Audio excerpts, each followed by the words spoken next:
Hello guys. Welcome to the banking blogs of Rishika.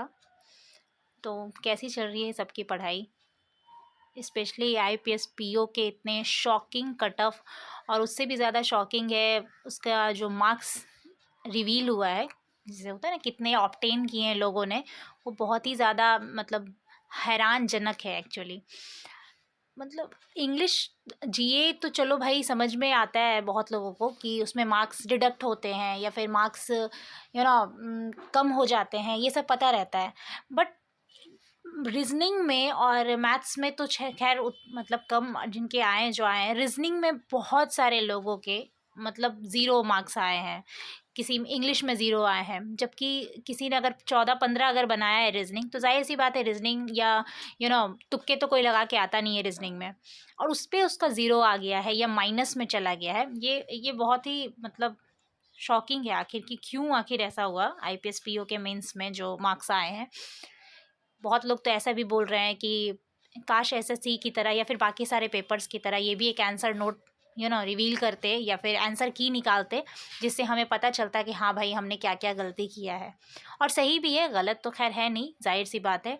English और जीए तो फिर भी चलो भाई समझ में आ जाता है, कुछ और टिक लग गया या फिर कुछ बहुत सारी चीज़ें होती हैं तो थोड़ा सा इंसान बर्दाश्त कर लेता है। बट रीजनिंग में इतना कम आ जाना, ज़ीरो आ जाना, ये एकदम विश्वास करने लायक ही नहीं होता है।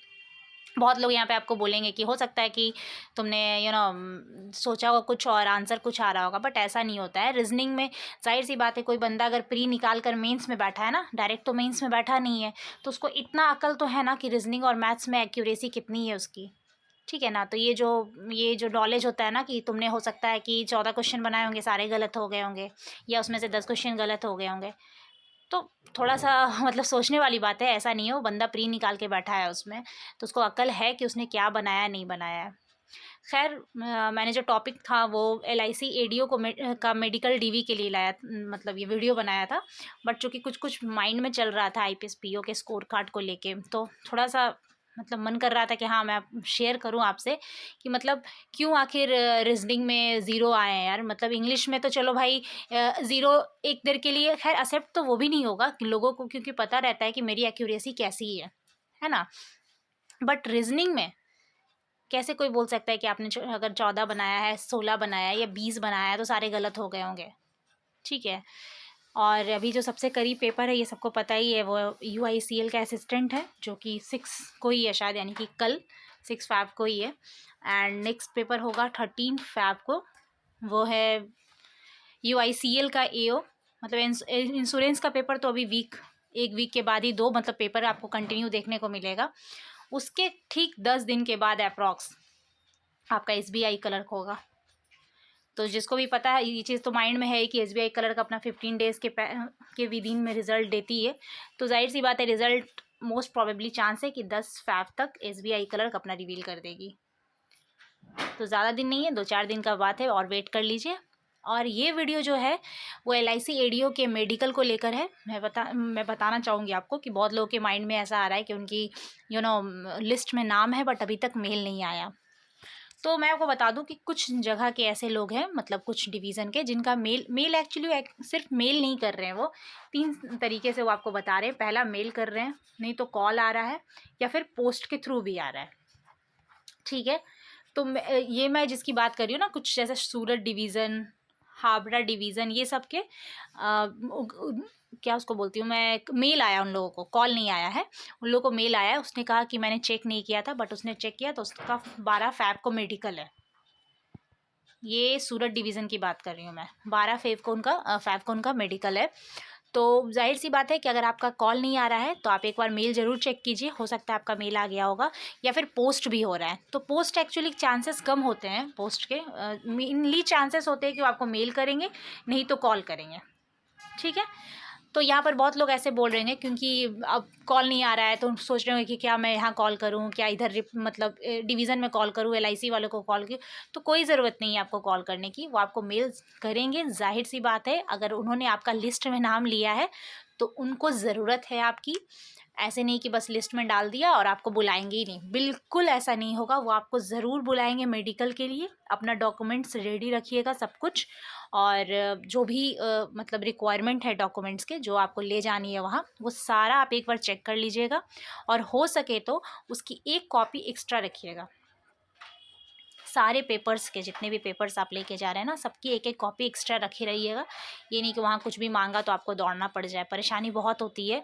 ठीक है, मतलब प्रॉब्लम होता है ना कि आपका आसपास में कहाँ पे लोकेशन दिया है मेडिकल के लिए, वहाँ पे कुछ है भी या नहीं है, बहुत तरीके की बात होती है।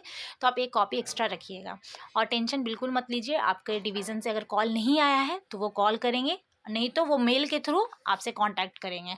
और सबसे इजी यही होता है, वो मेल से ही आपको कांटेक्ट करते हैं। ठीक है, तो कुछ डिवीज़न का आ चुका है। और अगर आपको फिर भी मतलब ऐसा लगता है कि थोड़ा लेट ज़्यादा हो रहा है, तो शायद मतलब जो मतलब कॉल नंबर जो दिया रहता है, आप उस पर ट्राई कर लीजिए। ठीक है, हालांकि ज़रूरत बिल्कुल नहीं है, मैंने पहले ही कहा, बिल्कुल भी नीड नहीं है। वो ज़रूर आपको कॉल करेंगे, कांटेक्ट करेंगे, और आपको मेडिकल के लिए बुलाएंगे। ऐसा नहीं है कि डेट ख़त्म हो गया, ये ख़त्म हो गया, बिल्कुल नहीं है ऐसा है। ठीक है, और दूसरी बात ये बोलनी है कि लोगों को एक क्वेश्चन और माइंड में चल रहा है कि अगर सपोज़ कीजिए कि मैं अगर मेडिकल देने जाती हूँ, ठीक है, तो क्या मेरी बॉन्ड शुरू हो जाएगी यहीं से? जो मेरी बॉन्ड है जो भी उनकी है, 1-2 लाख जो भी बॉन्ड है, मुझे उतना अच्छे से नहीं पता। तो क्या मेरी, अगर मैं मेडिकल देने जाती हूँ तो क्या मेरी बॉन्ड शुरू हो जाएगी? तो ऐसा बिल्कुल नहीं है कि अगर आप देने जाते हैं तो आपका बॉन्ड शुरू हो जाएगा। आपका बॉन्ड उस दिन से शुरू होगा जिस दिन से आपकी ट्रेनिंग स्टार्ट होगी। ठीक है, ये चीज़ माइंड में आप रख लीजिएगा कि आपकी ट्रेनिंग जिस दिन से स्टार्ट होगी ना, उसी दिन आपके पेपर्स सारे साइन होते हैं वहाँ। बॉन्ड का जो पेपर होता है या फिर जो भी पेपर्स होते हैं मतलब जो उनकी क्राइटेरिया होती है, वो सारे सिग्नेचर आपके लिए जाएंगे ट्रेनिंग के टाइम से। आप अगर मेडिकल दे देते हैं और आपको मन नहीं है कि मुझे ज्वाइन नहीं करना है, कोई इशू नहीं है। आपका कोई बॉन्ड नहीं साइन किया, ये नहीं कि आपने मेडिकल दे दिया तो आपको जो भी बॉन्ड है 1 लाख 2 लाख की, तो आपको पे करना होगा, बिल्कुल ऐसा नहीं है। आप अगर चाहते हैं कि मेडिकल दे दे, एक आप आराम से जाकर दीजिए, उसके बाद इत्मीनान से सोचिए आपको क्या करना है। ठीक है, तो ये क्वेरी भी था माइंड में, आ रहे थे लोगों के। और आई थिंक यही सबसे ज़्यादा अभी चल रहा था कि ट्रेनिंग की क्या मेरी पैसे मुझे देने पड़ जाएंगे क्या मेडिकल के टाइम? होता है, जाहिर सी बात है, जब इतना बड़ा बॉन्ड हो और एक स्टूडेंट हो, तो सोचना पड़ता है उसको कि कहीं मतलब मैं फंस ना जाऊं, कहीं मुझे जो जॉब चाहिए ये वो है या नहीं है, बहुत तरीके की बात होती है। बट ठीक है, इट्स ओके। हर का पर्सपेक्टिव अलग अलग होता है, प्रोज और कॉन्स हर जॉब में है। तो आप देख लीजिए कि आपका जो मतलब आप में कौन से स्किल्स हैं, क्या ये फुलफ़िल होगा इस जॉब को लेके या नहीं, तभी आप डिसीज़न लीजिए। And thank you so much. अगर कोई इससे रिलेटेड क्वेरी होगी तो प्लीज़ कमेंट कीजिएगा। अगर मुझे इन्फॉर्मेशन हुआ तो मैं ज़रूर शेयर करूँगी। Thank you so much.